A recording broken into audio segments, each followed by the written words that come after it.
Hello students. So in the previous lectures we took review of ARM, that is acceptance rejection methodology.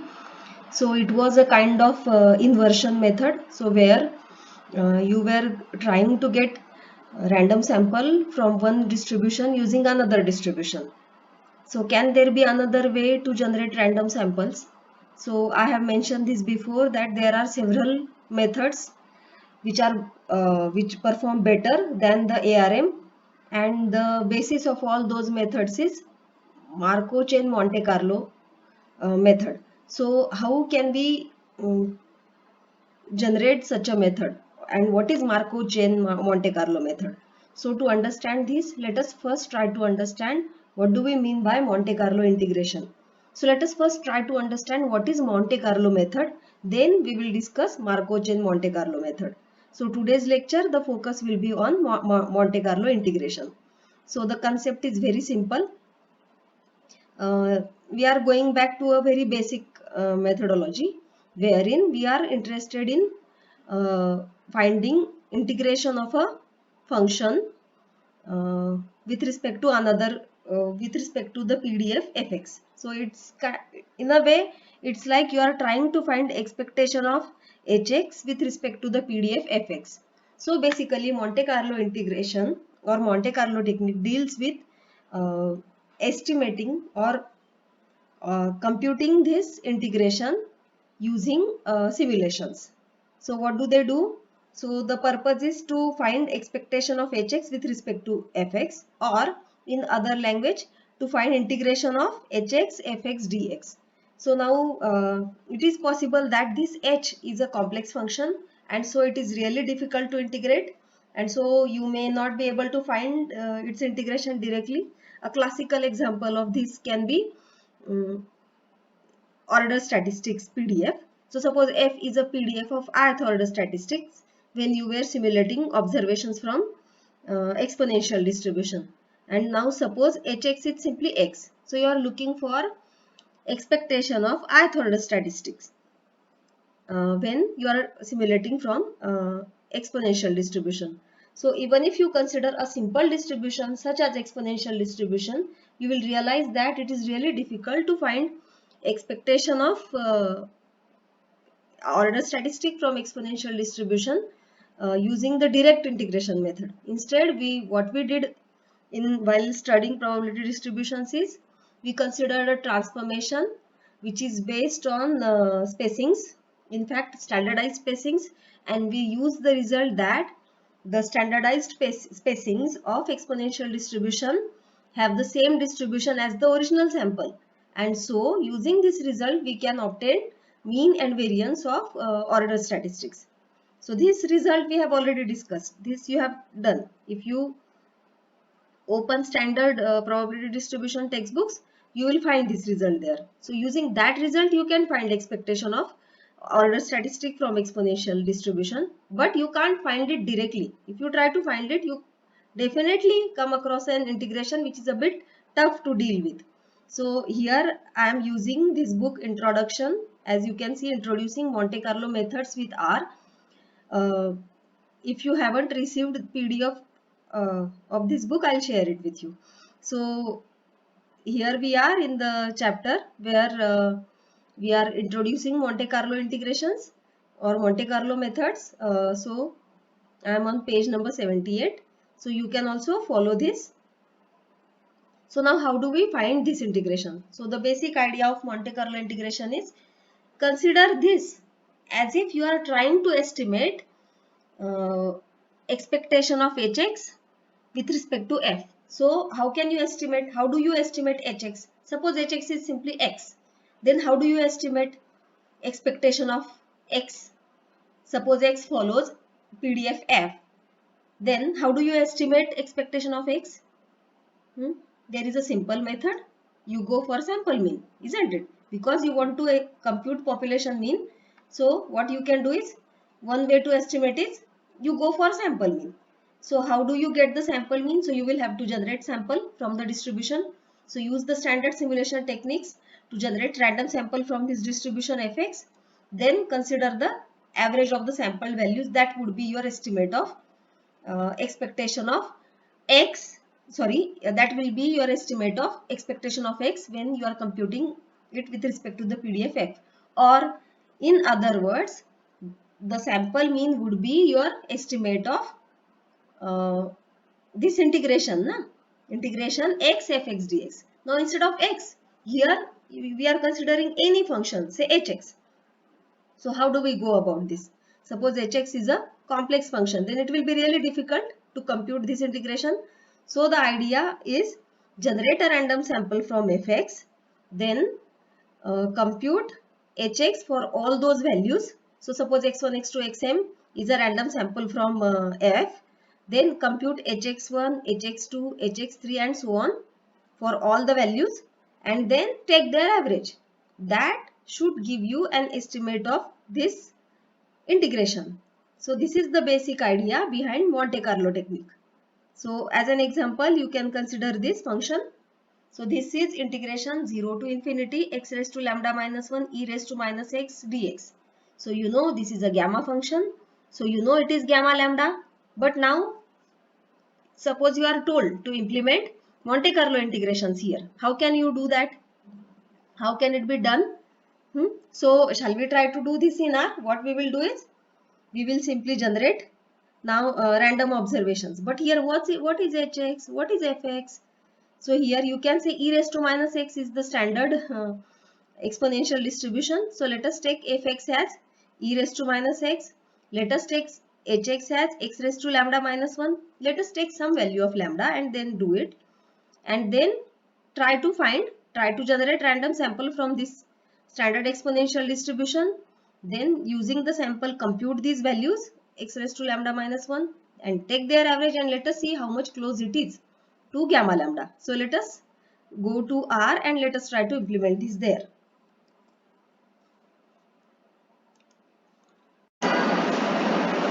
So let us try to implement what we discussed in R. So let us take lambda equal to 5.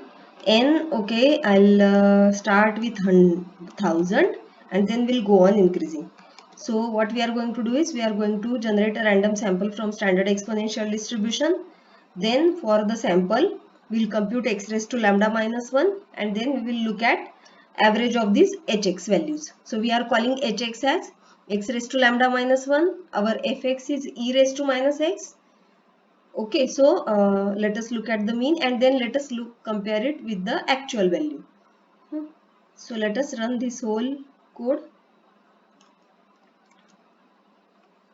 For n equal to 1000, we got pretty good 23.69 as the mean and the actual value is 24. Now let us try to increase the sample size. Let us make it 10,000 because the basis of this result is strong law of large numbers. Large numbers. So you should increase the sample size again. So for lambda equal to 5, what do we get? Okay, 25.04. Okay, so now if I go to, okay, this was for, see, every time you generate random sample, a different sample is getting generated. So now I have run it once for n equal to 10,000.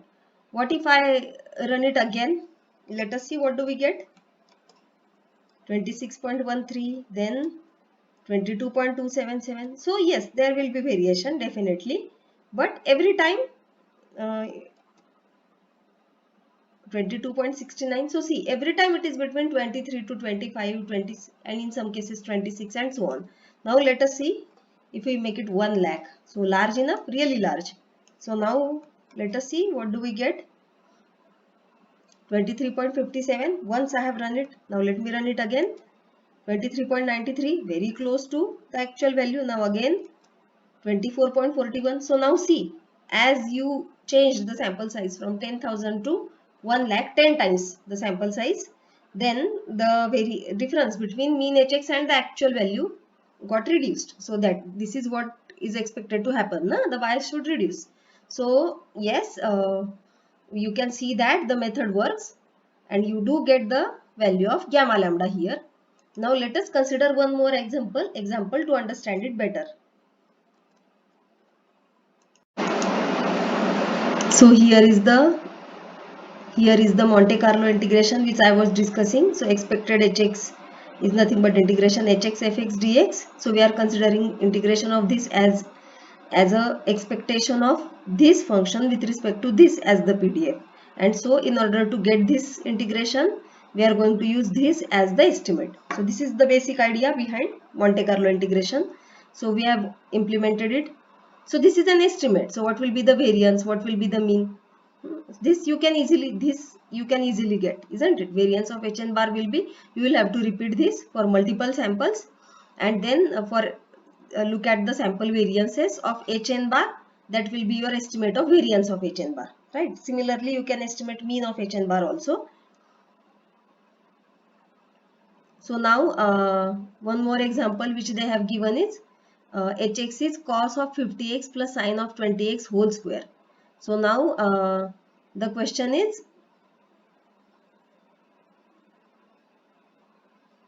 in the upper panel of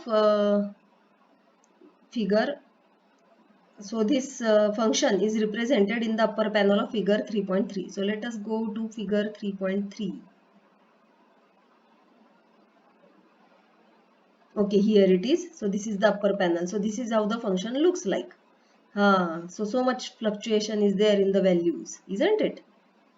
So it will be a bit tricky to integrate this function, isn't it?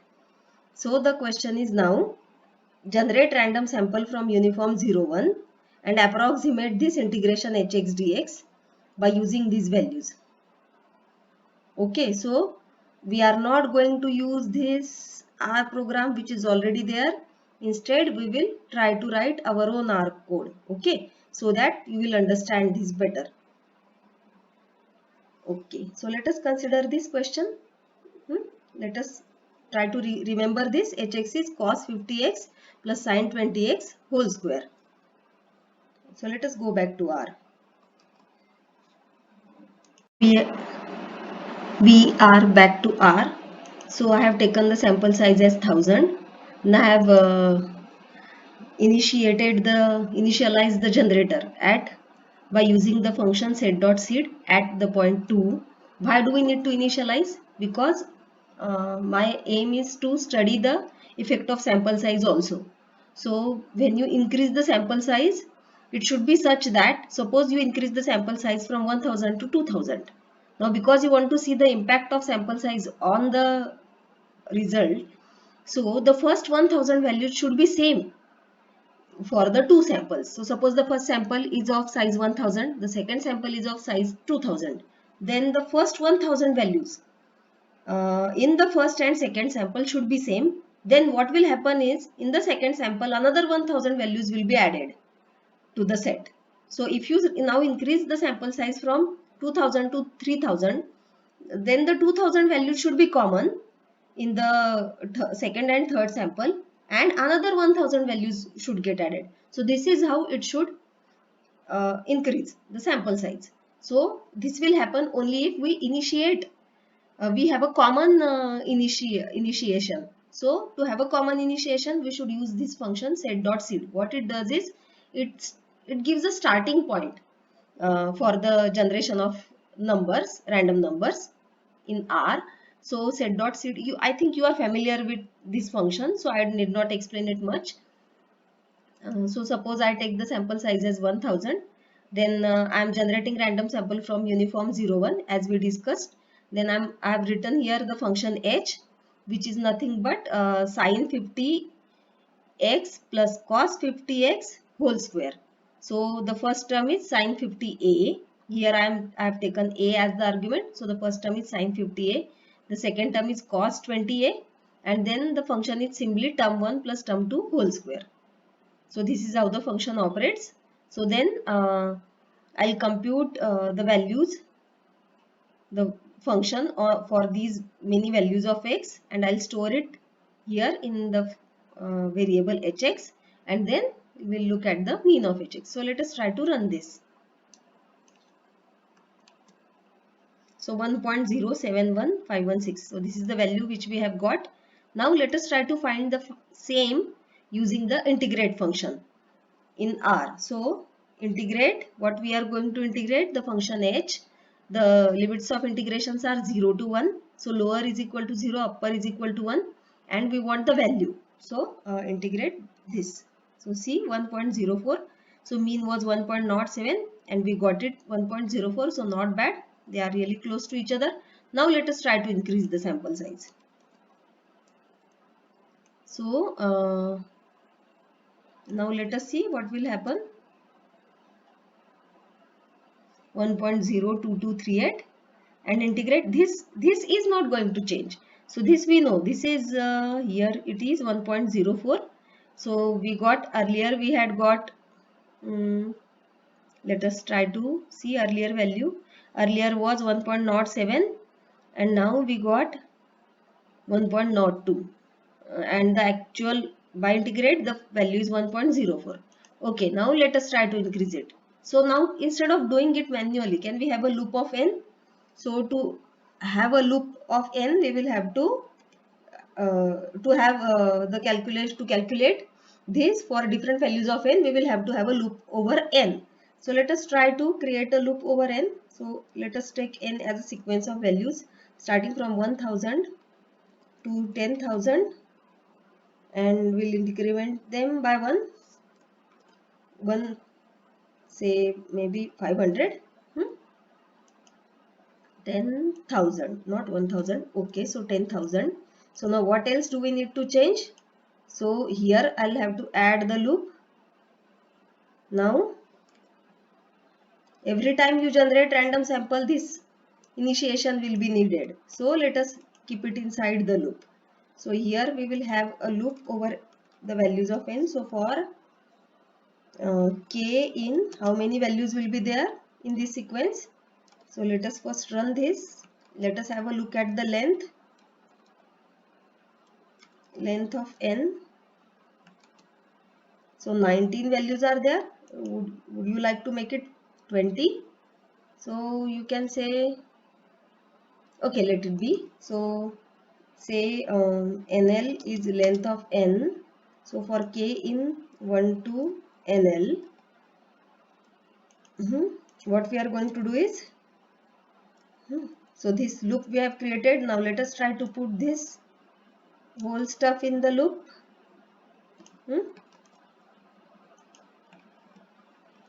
All right. Now this hx will be overwritten, isn't it? So this hx, okay, we don't mind it to be overwritten, but we should store these values. So let us call this as estimator. So it should be a loop. So k is the running variable. So estimator's kth value, and so here I should declare it as a vector. So here we are declaring it as a vector.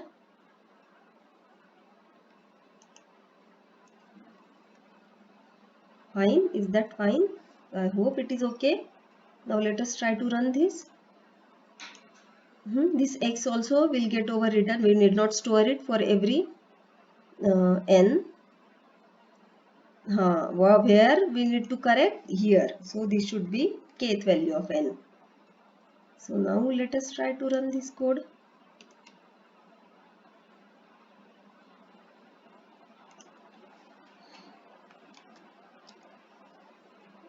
Yes, we have got it.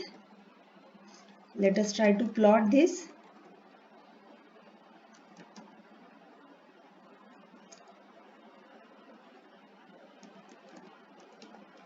One to NL and EST. Very simple plot.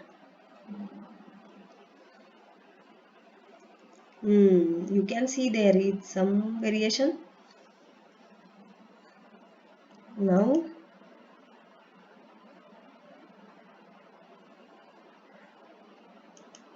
okay, this is the 1.045. So let us try to store this. So I am storing it in say ANS, means answer. So answer is equal to this. So what we will do is we will add this line. So sorry, so this should be AB line, horizontal line. So H is equal to ANS, correct? Did it get added? Yes. So you can look at the graph here. So okay, this much variation is there, but not bad, isn't it?